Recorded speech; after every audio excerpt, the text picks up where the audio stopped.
Okay, good evening to all of you. This is a live YouTube session for discussion on postulates of scientific method and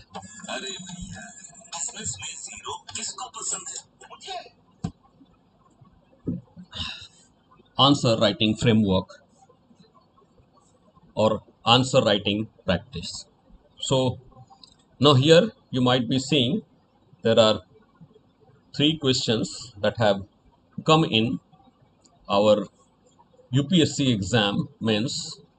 So first was describe the basic postulates of scientific method and how far are these followed in sociological research.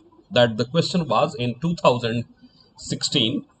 Then the next in 2017 the question was asked, that is examine the basic postulates of positivism and post positivism. And another question in the same year 2017, it was asked, examine the epistemological foundation of qualitative method of research. Right now, whenever we talk about positivism, generally whenever we talk about postulates of scientific method, it is usually described as postulates of positivism, right? And the moment you say positivism is the scientific method of acquiring knowledge, at the same time what you do, you try to exclude non-positivism from the scientific arena. And what you describe, that non-positivism is not scientific. And when you say non-positivism is not scientific, that means you are describing Weberian methodology as intuitive rather than a scientific explanation of social phenomena. Now, it's a very serious question whether one can conceive Max Weber's contribution in sociology as unscientific, right? And I'm sure that none of us would agree with this particular standpoint, that Weber was an intuitive disciplinarian or academician. He was not a scientific disciplinarian. That means we have to analyze further what exactly is the scientific method, what exactly is the science. You must have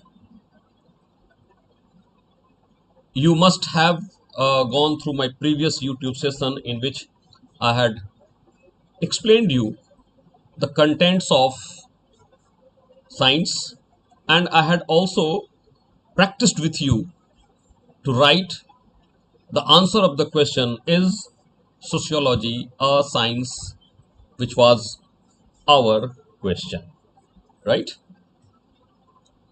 So hello Udit.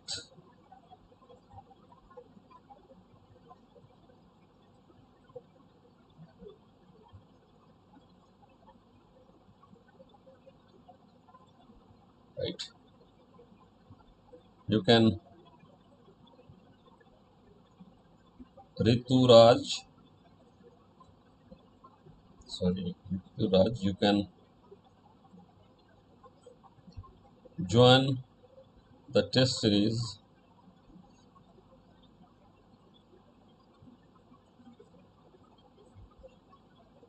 logging on to www.niceis.org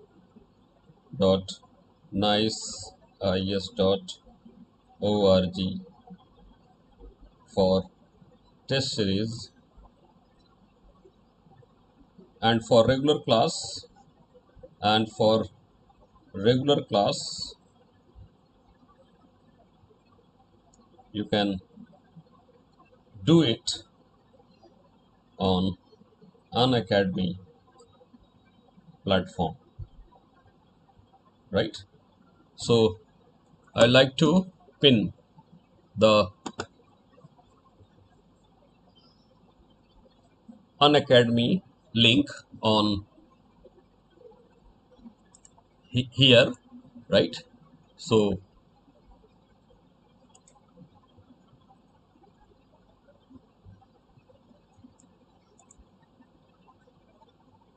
Sometimes while writing my newsletters, I tend to type so fast that there are spelling errors or some of my sentences just sound confusing. I've actually been using Grammarly for a while now, and it's so easy to set up and use and integrate into your daily life, whether you're a and use and integrate into your daily life, whether you're a and use and integrate into your daily life, whether you're a sorry, there and is use and integrate into your daily life, whether you're a sorry, there and is use and integrate into your daily life, whether you're a sorry, there and is use and integrate into your daily.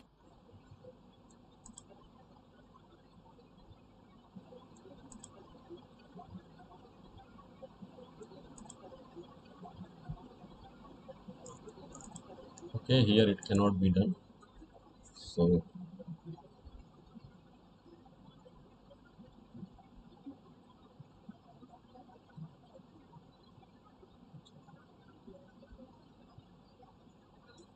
anyway, let me first start the discussion and then I'll be telling you about all those things.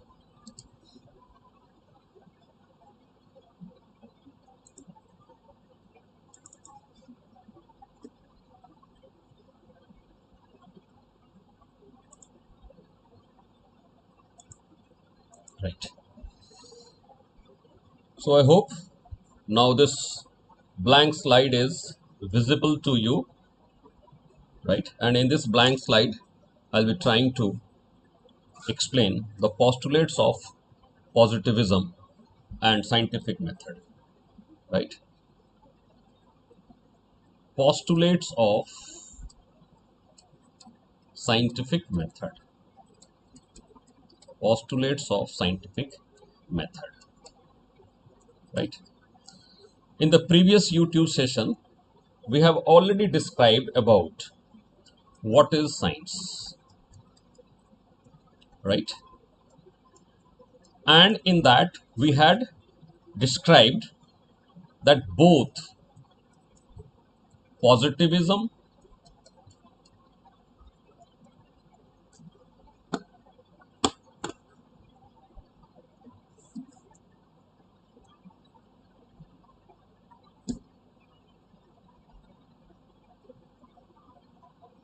positivism and non-positivism,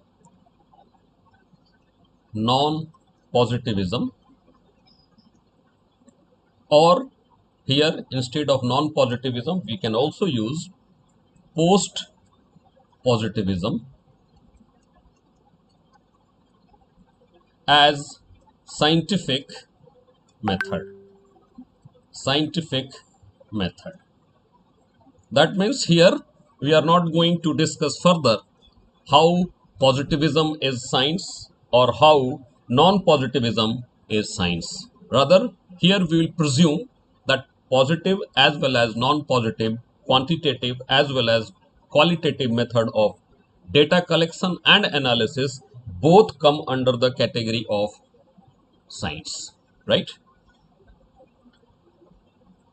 Now, so we will directly switch over to what are the postulates of positivism.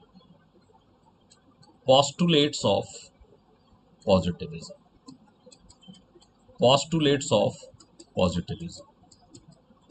Right? Now the question is, what do we mean by postulate? What do we mean by postulate? If you look at the scientific description of the world around us, the description basically takes place in two directions, right? Scientific description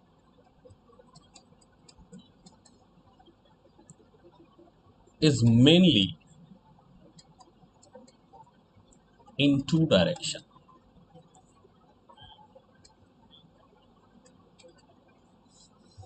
First, inward, that is, we gradually try to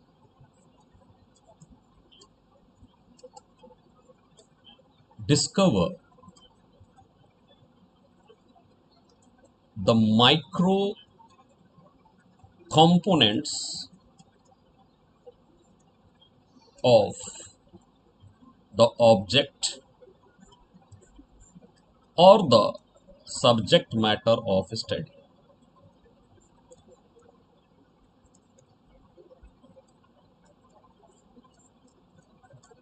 And second,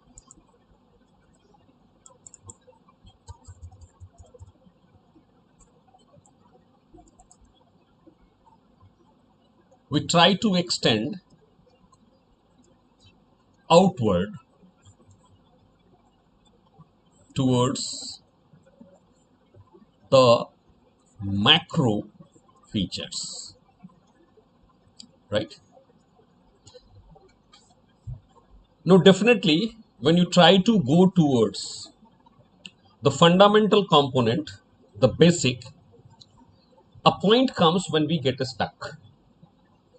And at that time, we are not aware, we are not sure what is right and what is wrong, right? What is right and what is wrong. So, when we get stuck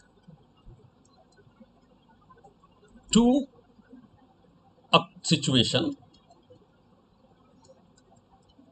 where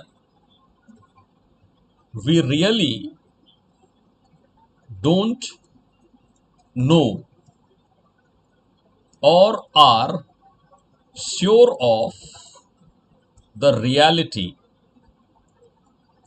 then we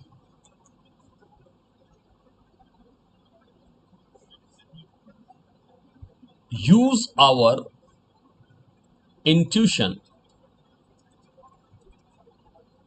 to convince ourselves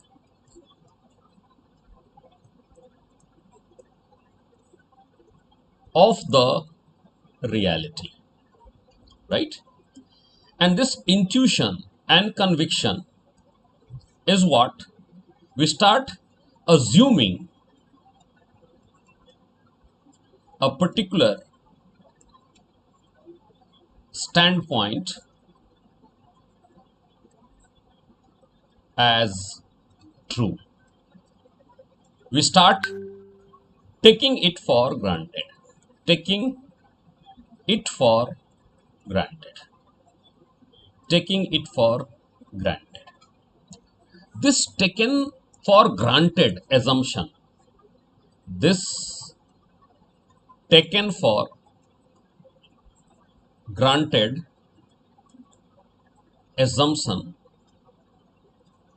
is known as postulate, is known as postulate. So what is postulate? Postulate is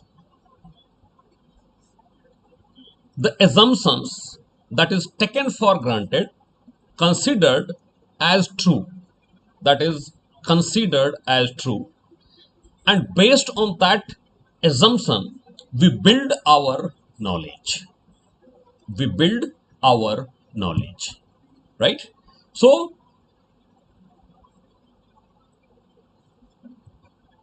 this is called postulate, this is called postulate. So now the question is, what are the assumptions of positive method and what are the assumptions of non-positive method? Are they mutually contradictory or they overlapping? All these things we'll see in this lecture. So first let us see what are the postulates of positivism.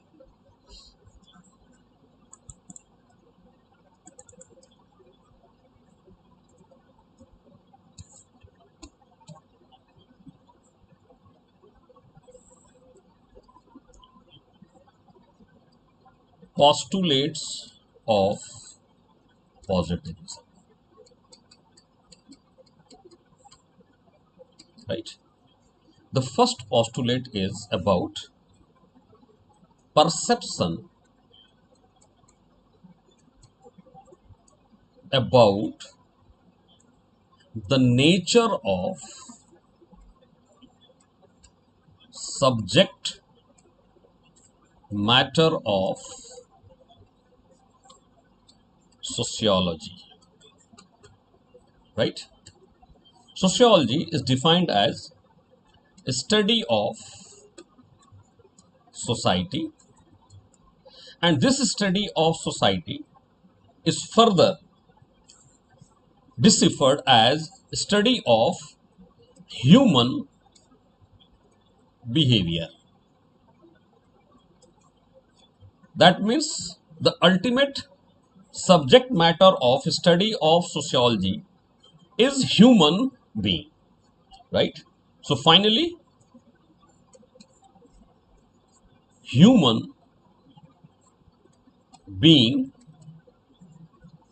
its behavior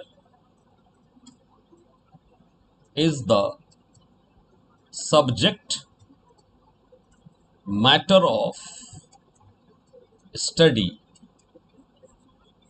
of sociology, right? Now the question is, what is the nature of human being? What are the characteristic feature of the human being, right?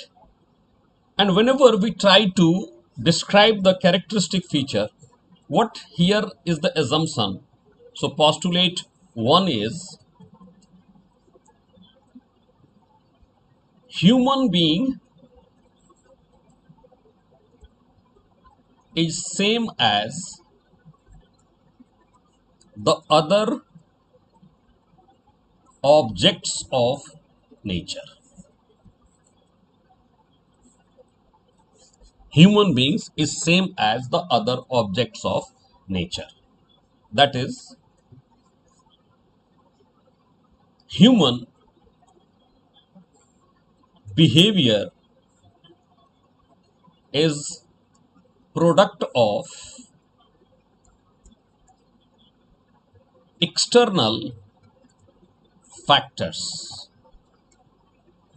That is, it denies the idea of subjective consciousness, divine consciousness. Divine consciousness, right? So human being is same as the objects of nature. That is the objects of natural science. That is the objects of natural science.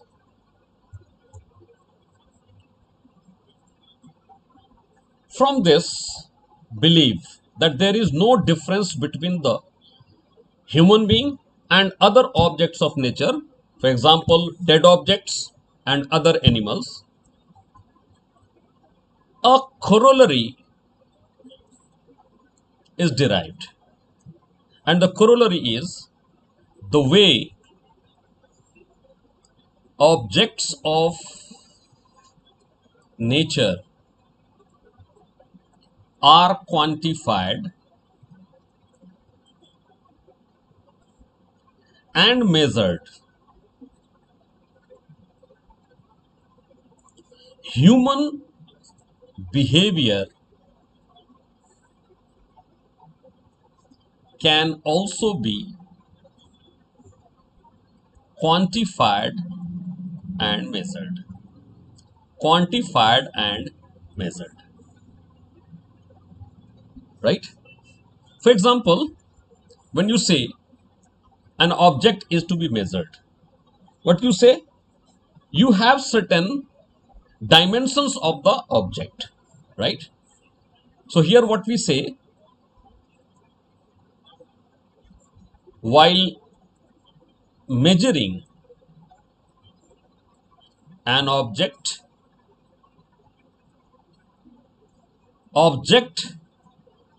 itself is not measured,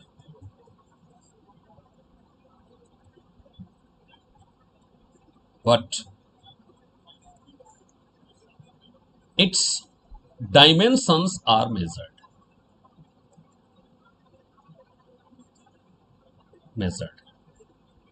right? dimensions like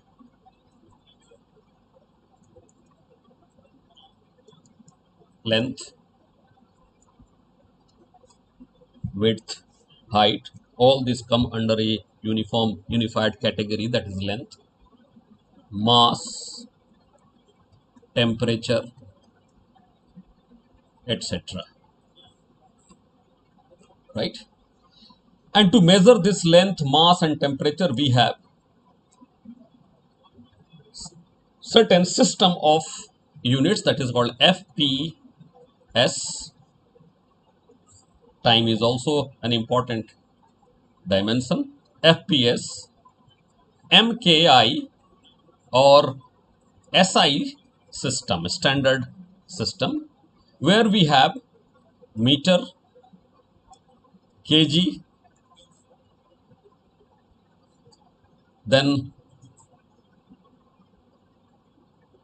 second or minute, then we have degree centigrade or degree Fahrenheit. These are the measures, these are the dimensions of the object which we talk about measuring. And in natural science, what we have done, we have devised scale. In natural science, scales have been devised to measure these dimensions. These dimensions, right?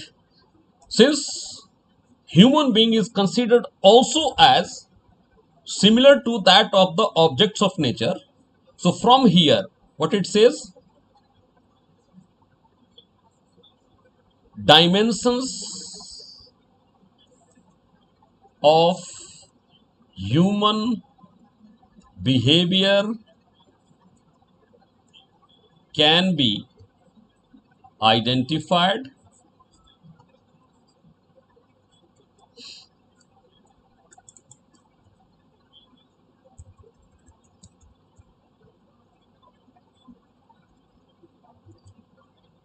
scales can be devised and measured right? So whenever we talk about a measurement scale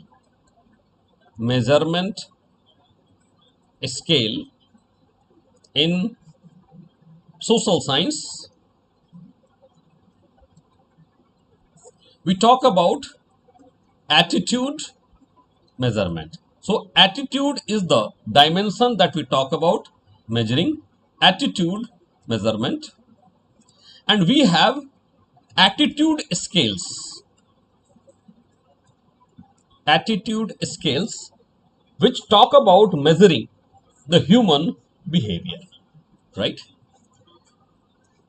Now these dimensions are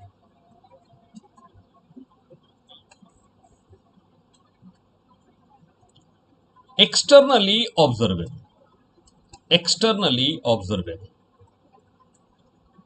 that means empirically observable, right? And once we have measured this, then what it says, the corollary second, that the way laws have been discovered, generalization is arrived at in natural science, general laws can also be discovered of society, right? That means cause and effect relationship can be established. Can be established. Right? So what we have presumed, what are the postulates? The first postulate is, I will recapitalize it.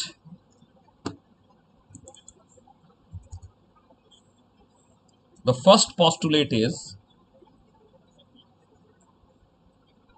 human being is no different from the subject matter of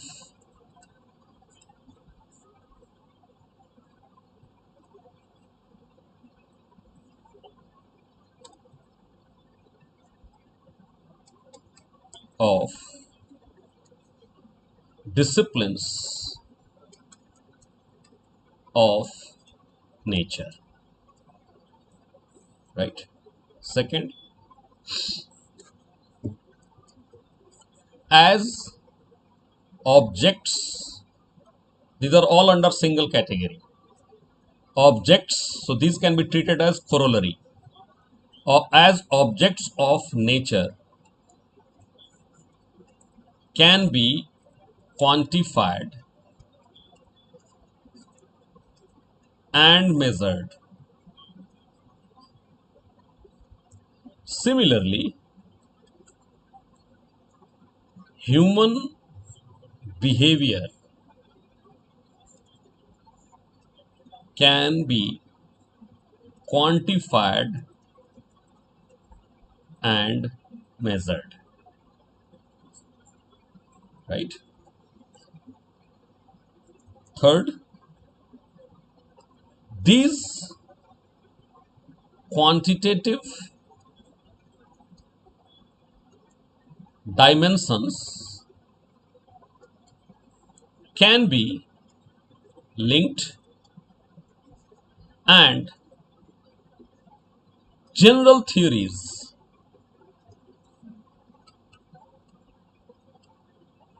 can be arrived at. In short, generalization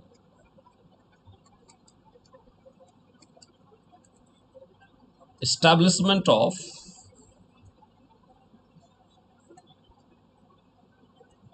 cause effect relationship can be established,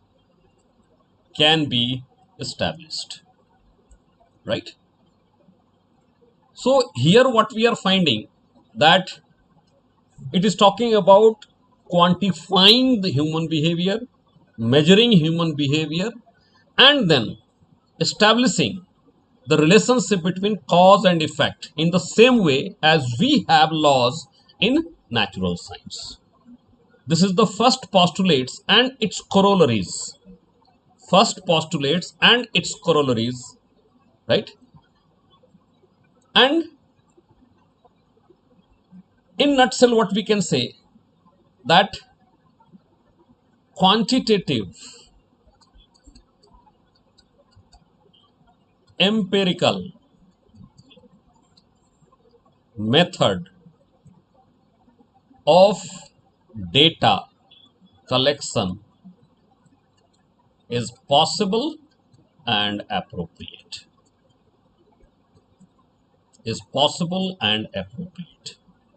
Right? This is the first postulate of positivism, that human being, human society is also part of this nature. As nature follows certain pattern, human society also follows certain pattern.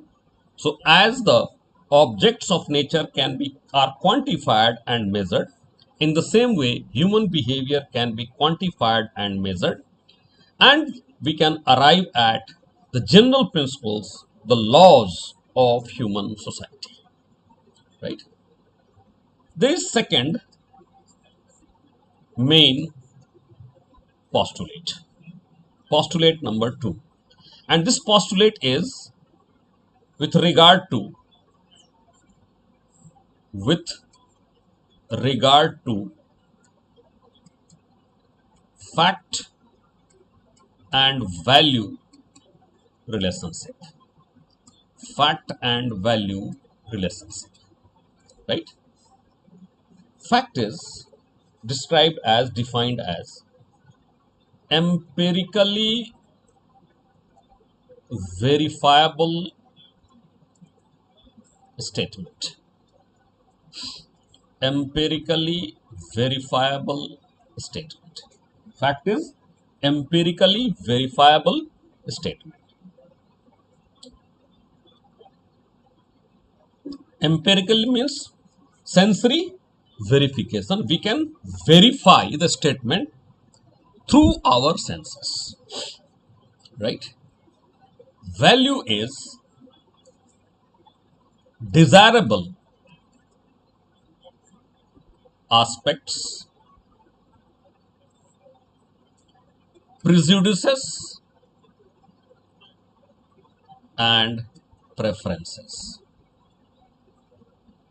Prejudices and preferences, right?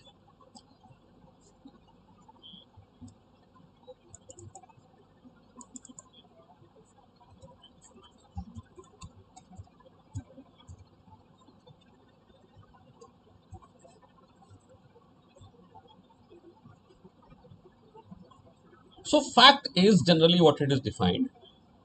We can say in a layman language, fact is what is, right? And value is what ought to be, what ought to be. Fact is what is, and value is what ought to be, what is and what should be, right? So these are two items which are called as fact and value. Technically, we define it, value, as empirically verifiable statement. Empirically verifiable statement. And value is our desirability, our personal preferences, our prejudices. What we think is right or wrong, desirable or non-desirable. Now, as far as the relationship between the two is concerned, positivism believes in fact value dichotomy. Fact value dichotomy. Dichotomy means two distinct entities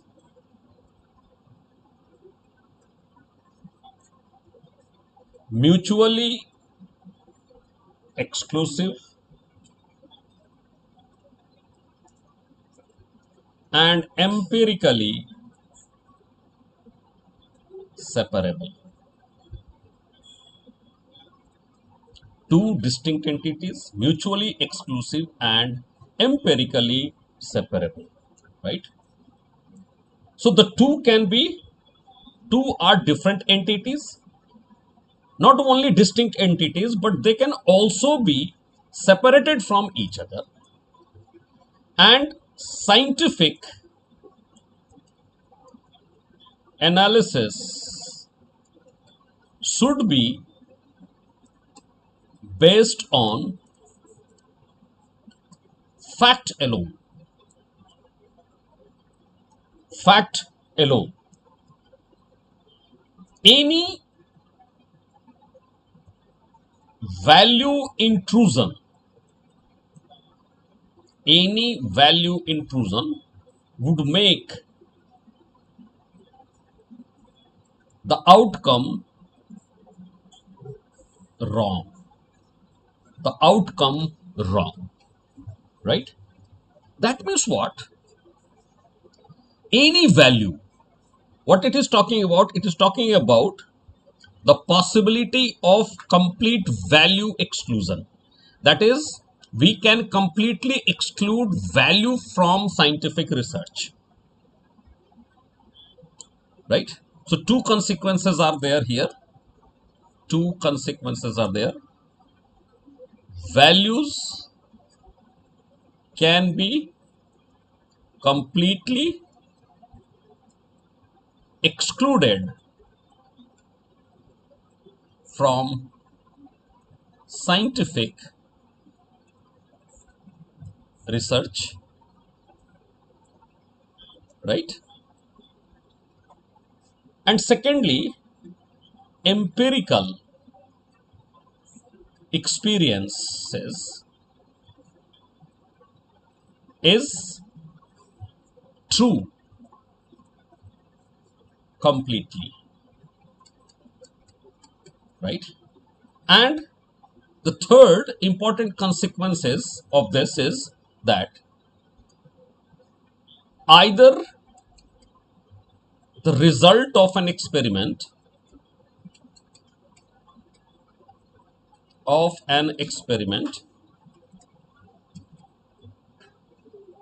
is right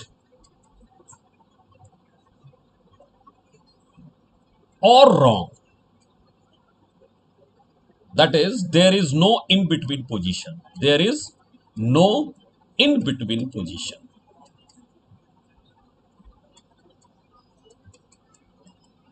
Such goal is known as the goal of objectivity.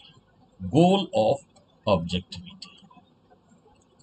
That means the postulate of positivism is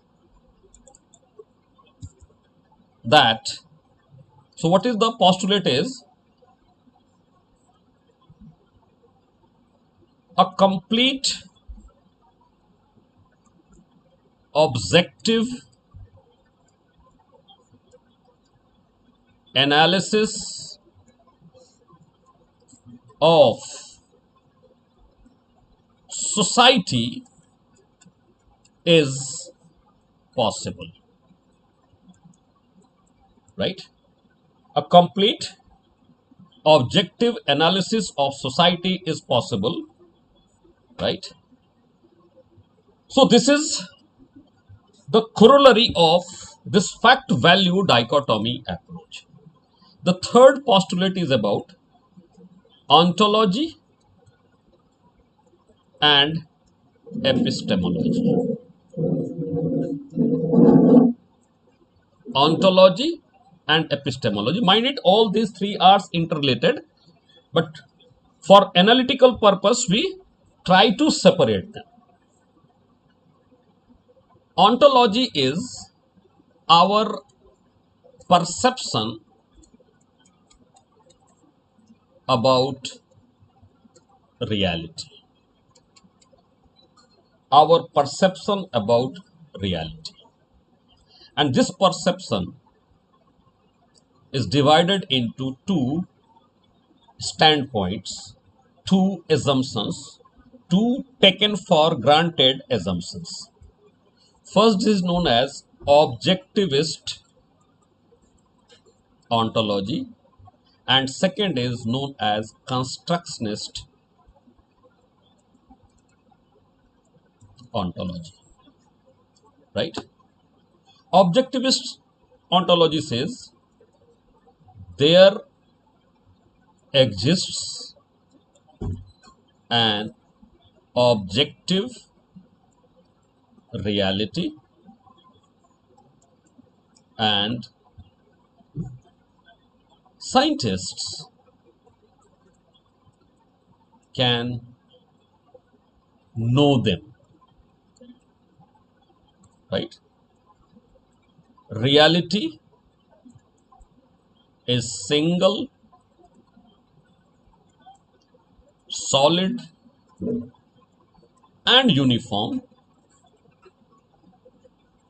and it has same meaning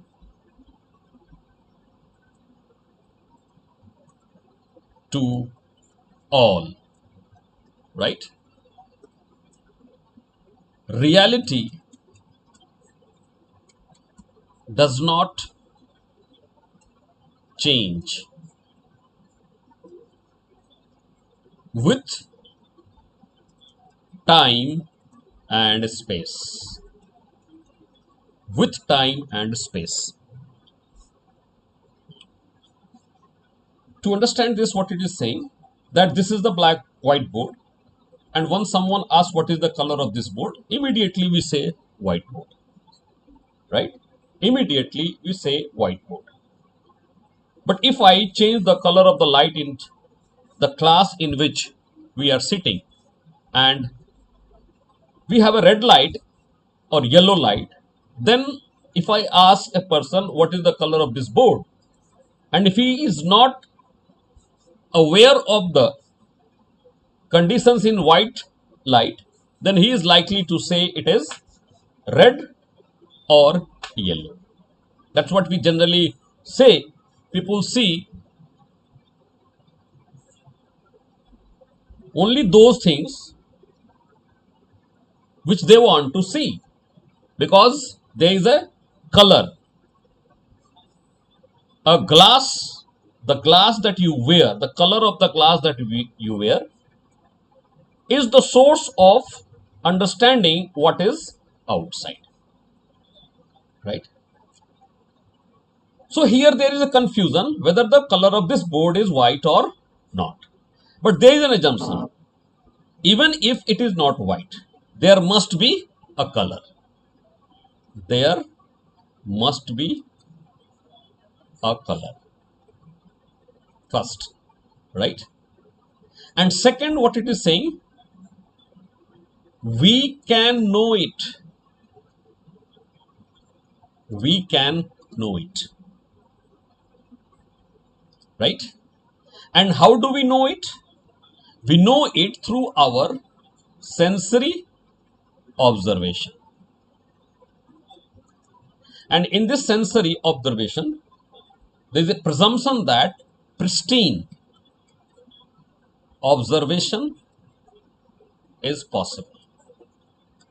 Pristine means pure, original, is possible. Right? So what here is the assumption? There exists an objective reality and we can know it. Constructionists, what they say, they first refute an objective reality, right?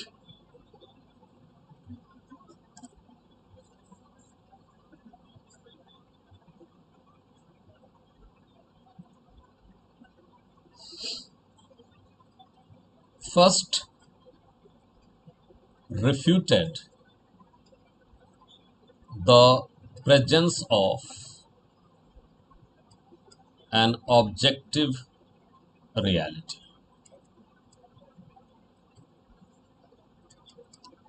So from this example of the board, what they are saying, that there is no true color of this board. It does not exist. The true color of this board does not exist. Secondly, under pressure, they succumb under pressure and acknowledge or accept it. Even if objective reality is present, we would never know it.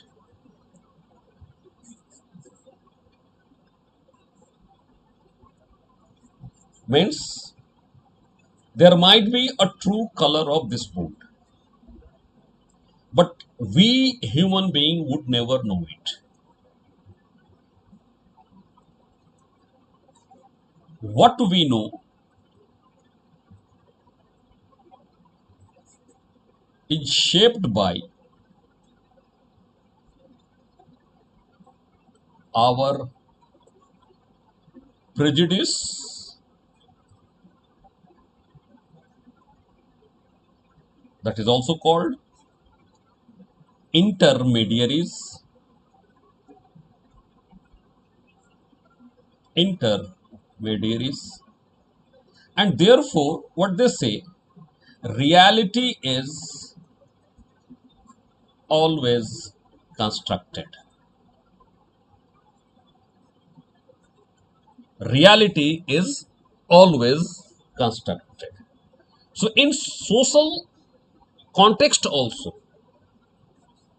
what constructionists say, what they describe is a constructed reality. Objectivists say what they are describing is an absolute truism, right? That means this is the postulate or assumption of positivist, and constructionist ontology is the assumption of non-positivist, right? This is of positivists. The second item,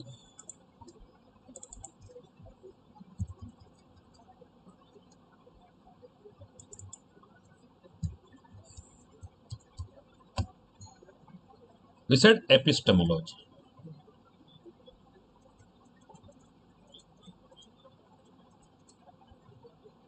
Epistemology means how do we arrive at knowledge,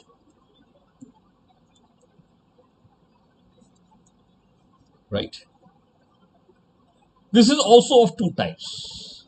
One is known as empiricism, means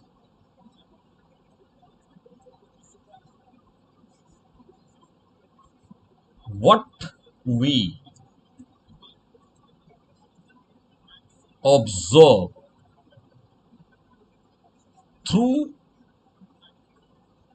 our senses only constitute knowledge, right? Second is known as interpretivist. Second is known as interpretivist. That means, as per empiricist, you can say, it is said, what cannot be empirically verified does not exist. What cannot be empirically verified does not exist,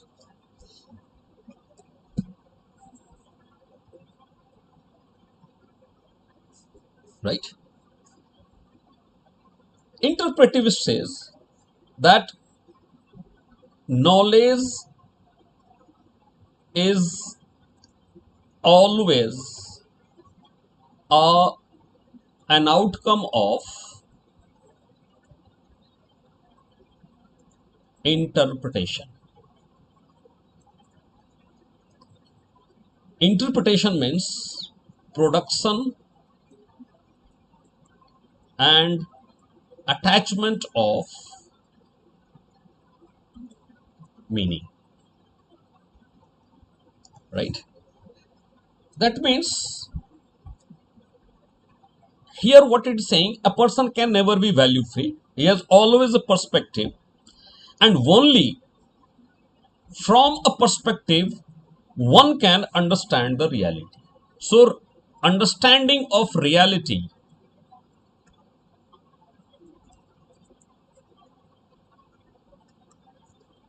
always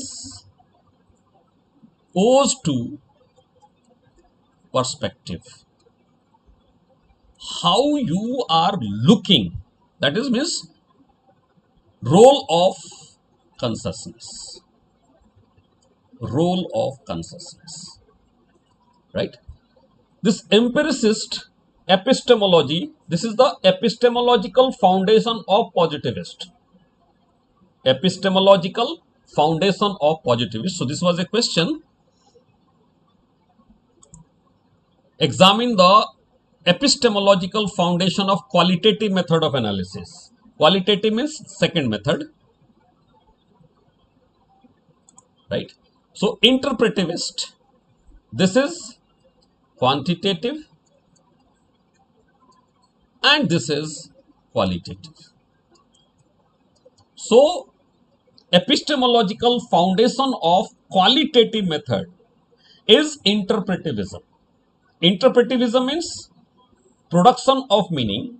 What we observe through our senses is not the reality because our senses are mediated through our consciousness. So this is called production of meaning or attachment of meaning, and this is well understood when we read phenomenology. Phenomenology, right? So now what we have done, we have come to three postulates. First is postulates of the nature of subject matter, postulates of the relationship between fact and value, and third is ontological and epistemological stand. And in all these there are two divisions. If positivists believe there exists an objective reality, if they exist, that reality can be quantified and measured. A contrary view is that nature of subject matter of social science, sociology, that is human being, is different. It possesses consciousness, subjective consciousness.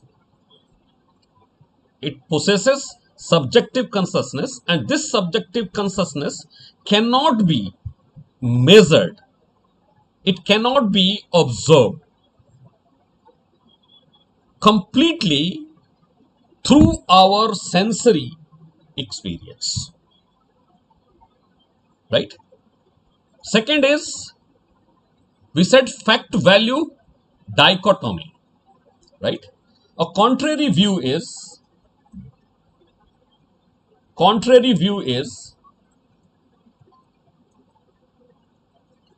fact and value are distinct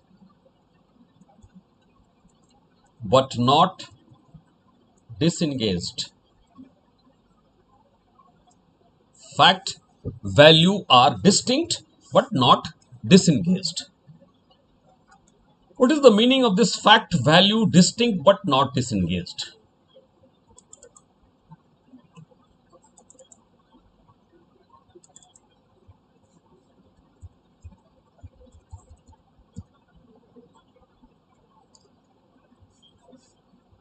Fact and value are distinct entities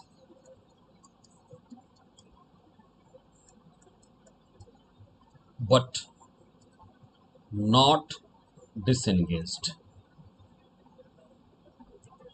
Not disengaged. The two are different. Not disengaged means they cannot be completely separated. They cannot be completely separated. Right? That means, you like it or not, value intrusion is inevitable. What they say, they acknowledge that value distorts reality, but complete exclusion is not possible.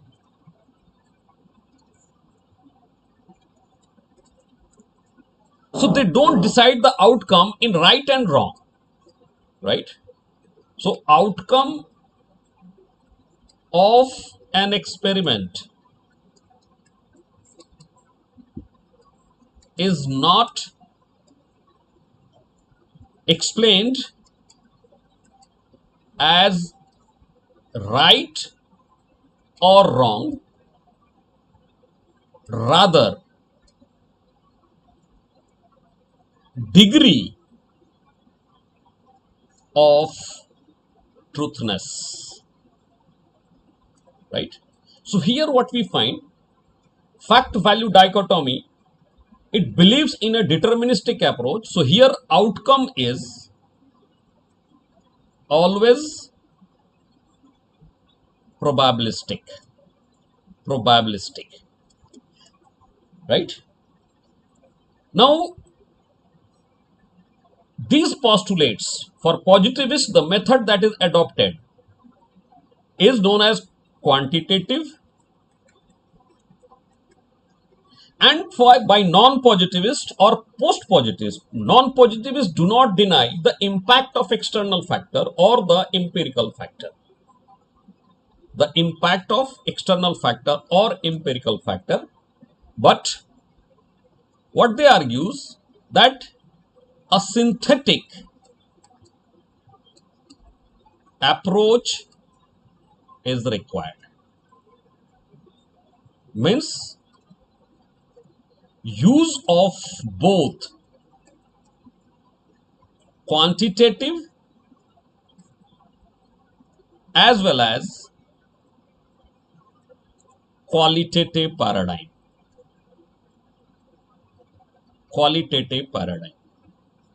Right? Now, so I have described about the postulates of both positivism and post-positivism or non-positivism. What is about the scientific method? We'll just try to first we'll have a commercial break, in a way you can say that I will describe the latest offers that is available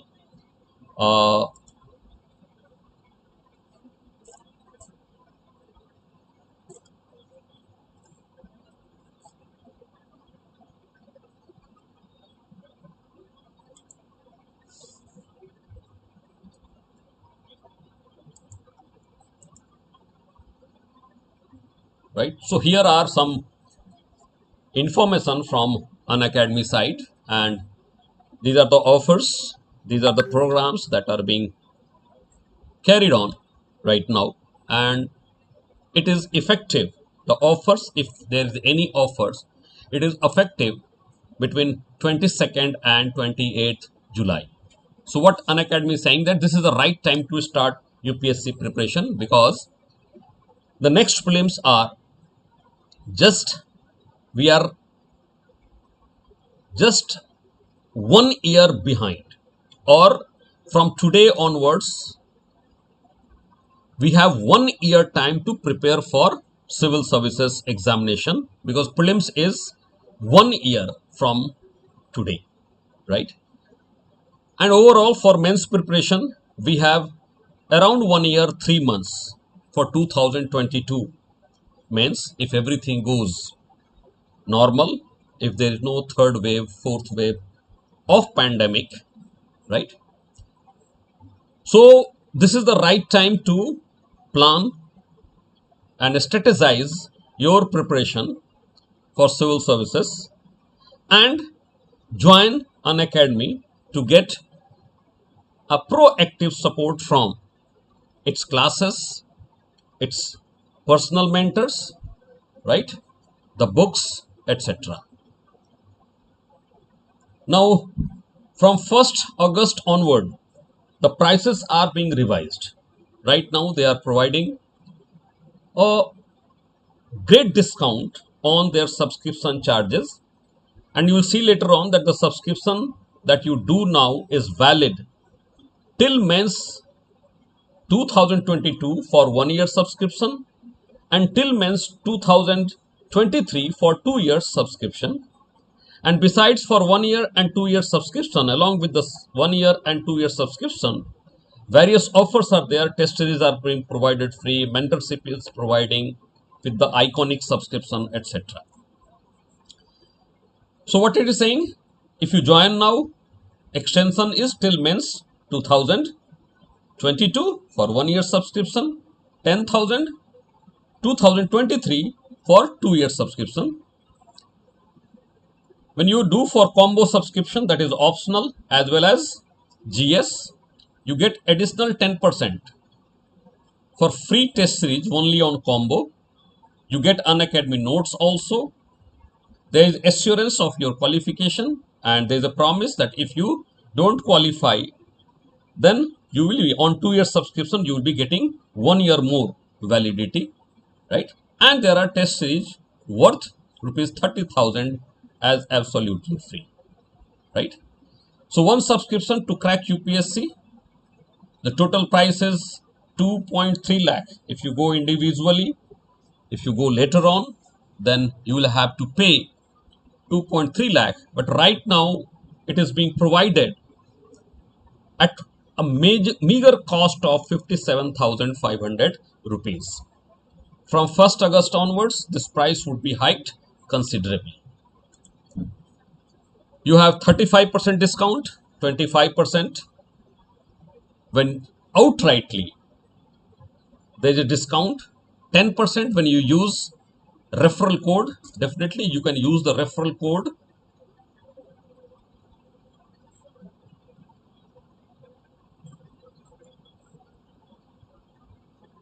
Okay, Nice IS is the referral code you can use, perhaps. Anyway, Nice IS, NICE IAS, Nice IS is the referral code you need to use for 10% discount, right? And you see here what are the, right now, what the facilities you are going to get. Fourth is, for a comprehensive test series you can have with your subscription with 1 year and above subscription, that is of 20 years, 21 tests for each optional course, 16 sectional and 5 full length.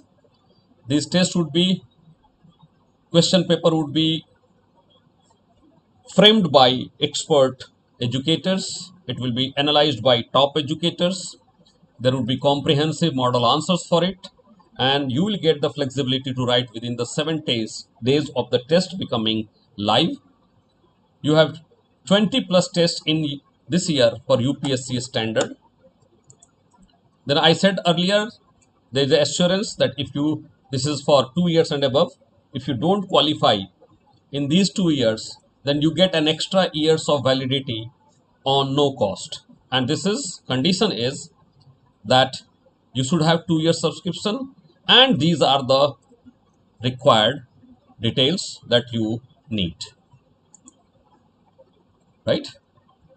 There is a comprehensive UPSC test series also, that is 20 full length tests, 12 sectional tests, 18 topic wise tests plus 30 men's tests. This is around worth 30,000 rupees, that is absolutely free,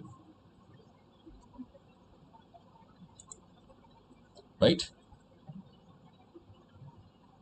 This is for GS, Iconic and Combo subscription. You will get 20 books created by best UPSC expert worth 10,000 rupees absolutely free. If you are not able to pay the fees in one go, we have loan facility also. You can get loan on 0% interest rate, 0% processing fee, flexible tenures with minimal paperwork, no hidden charges, and approval you can get within 2 hours of applying for it. This would be, right, you will be get the EMI facility, and for this you can see here, this is the link where you can go for filling the form. Right? We have combat scholarship test that is conducted on every Sunday at 11 a.m. Right? You can win a scholarship worth rupees 4 crore rupees. This is not in cash. Rather, you will be getting discounts on your subscription charges. It is conducted in Hindi and English both. It is on Android and 60 questions in 60 minutes. You can apply the code NICEIS. I'm not able to enable editing. Now it is possible, right? So draw, yes, NICEIS is the code you can apply to access the combat, right? So these are the information that you have, and you can get all these things facility. So what I will try to do, I will try to change the slides one by one. You can see the slides one by one, the right time. The next slides, these are the further information. Then we have this one subscription to crack it all. Then we have most comprehensive test series for optional preparation.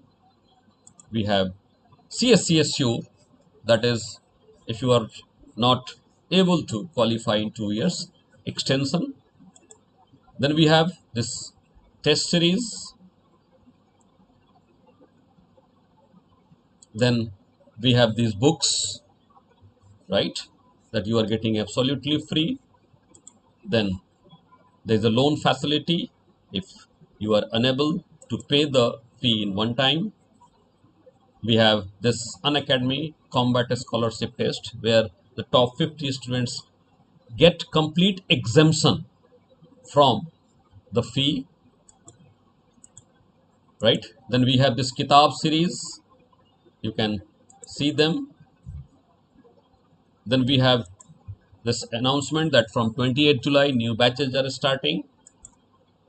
Then Fenwick revision batches for UPSC CSE. This is for this year 2021 prelims.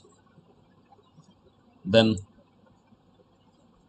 1 year batches for UPSC CSE, that is starting from 28th July. Then we have 2 years courses also. Then we have NCRT batches on UPSC CSE, right? So these are the planners, that is Iconic, and plus in Iconic you get mentorship. These are the different fees, monthly fees that is applicable for 36 month, 24 month, 12 month, right?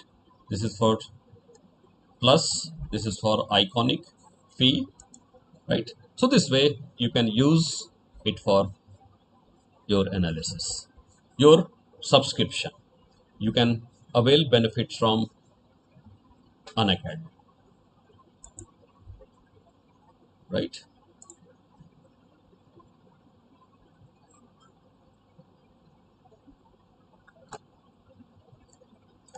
There were some more information I will see.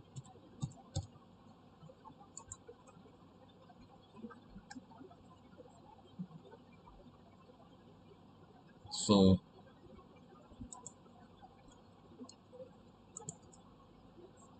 this is, you can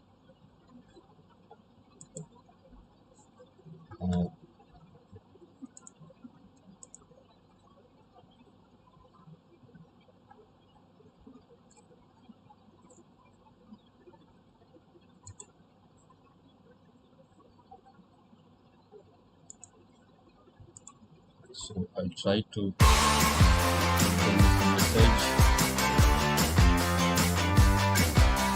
Thanks to Monica Junior for giving me such great opportunities, teachers and mentors. These are the links where you can do it. Okay.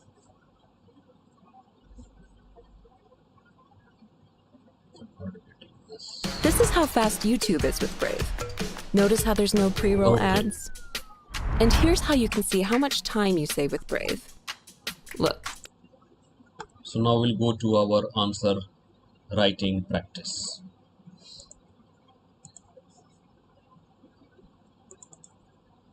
So how to start the writing the answer? These are the informations. Here onward what we'll say. We'll begin with misconception. There is misconception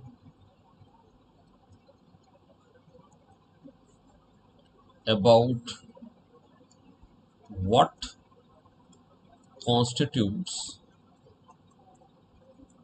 science and scientific method,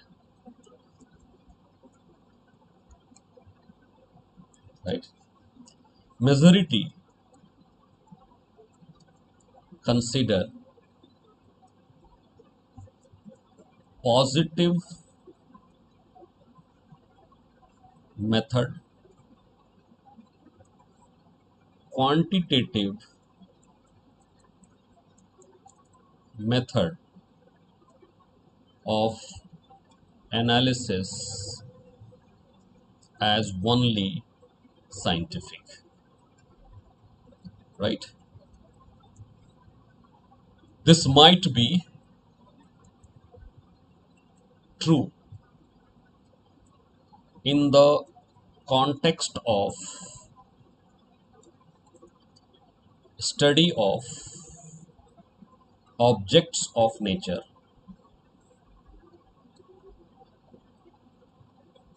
but definitely not sure in the sociological study,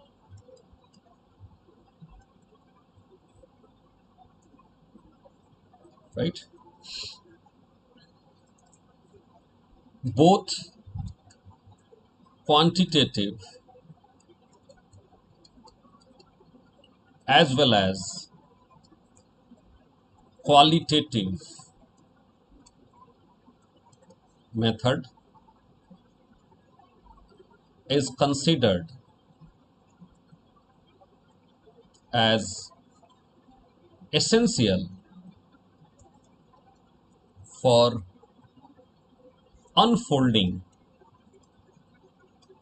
the social reality in scientific way, right? Both have its advantage and limitations that are overcome by the other, right? So there are two methods that are acknowledged as scientific. First, positive. Second, non-positive or post-positive,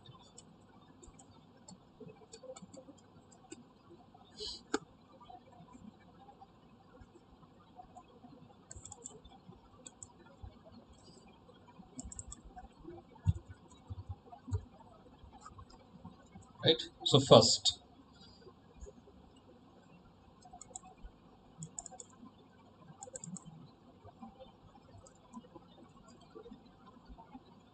postulates of positivism, right? First, nature of subject matter of natural science and social science are same, right?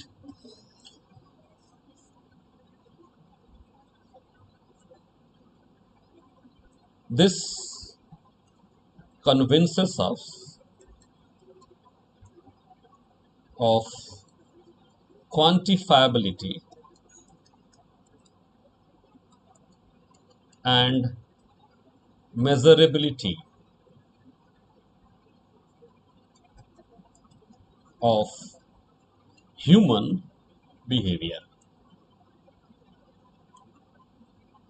right? As scales have been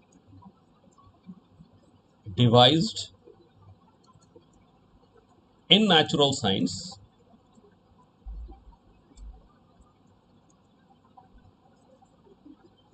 scales to measure human social behavior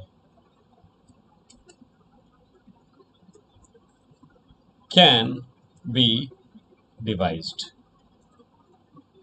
right?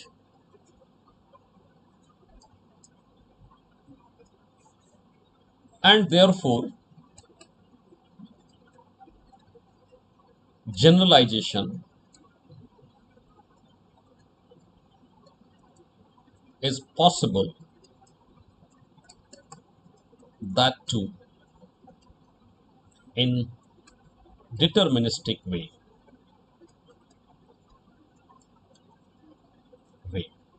right? Contrary to positivism, non or post positivists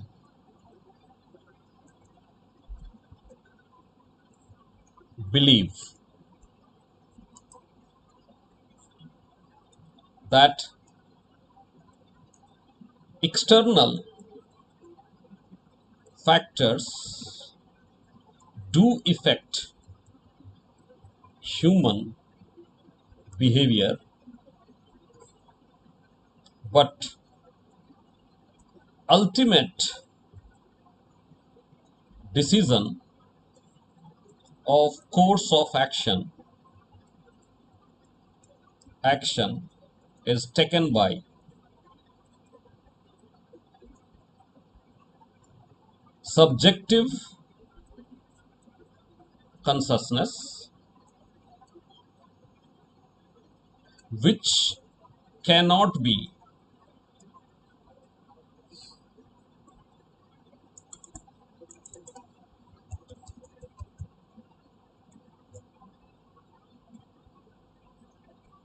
captured through senses completely, right? Hence, need to use both quantitative and qualitative method to unfold social reality. Generalization is possible. Generalization is possible, but it merely speaks for probability as uttered by Max Weber, right? Second, positivism believes in fact value dichotomy, that is, the two as distinct entities and empirically separable. And fact only constitute the subject matter of scientific analysis.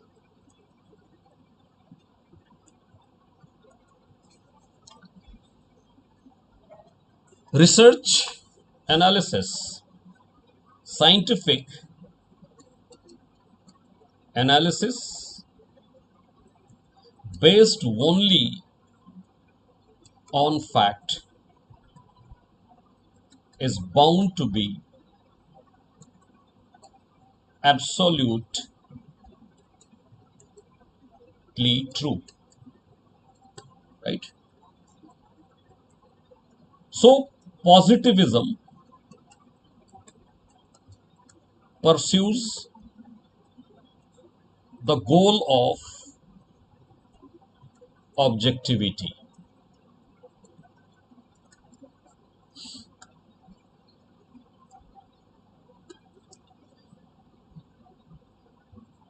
Different from positivism, post-positivism presumes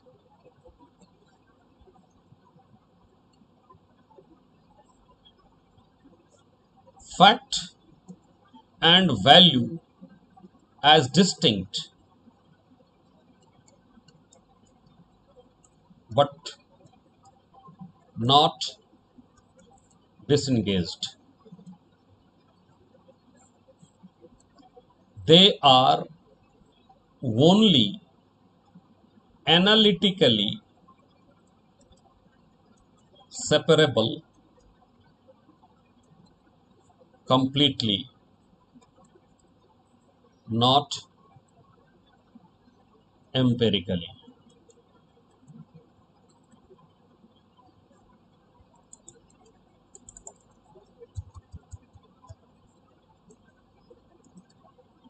So instead of objectivity, they pursue the goal of value neutrality, right? So what they say? For them, discovery of absolute truth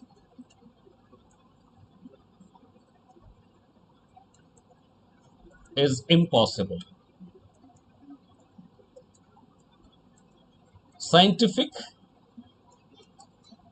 analysis can only approximate to it, right? Then third postulate, that positivism believes in objectivist ontology and empiricist epistemology. Therefore, advocating for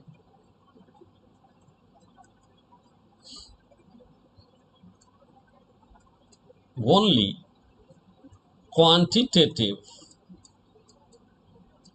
method as scientific. In contrast, post-positivism does give proper due to positivist stand, but argue that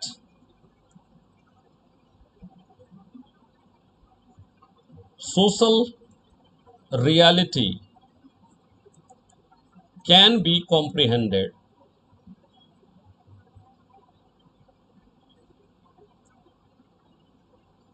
only through constructionist ontology and interpretivist epistemology.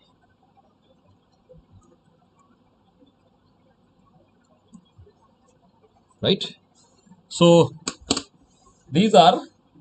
this way you can write a good answer on postulates of scientific method or postulates of positivism and non-positivism.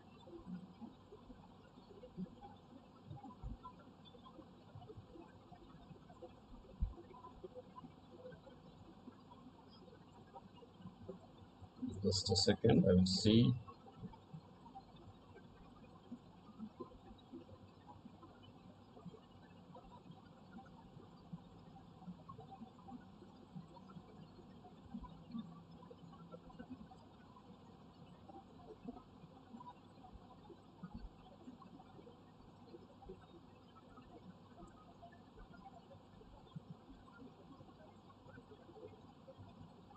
So you can directly click to this and you can enroll, subscribe to Unacademy.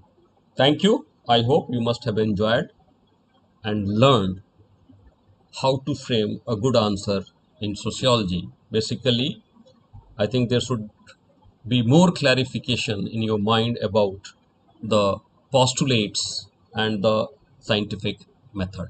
Thank you. Good night. Take care.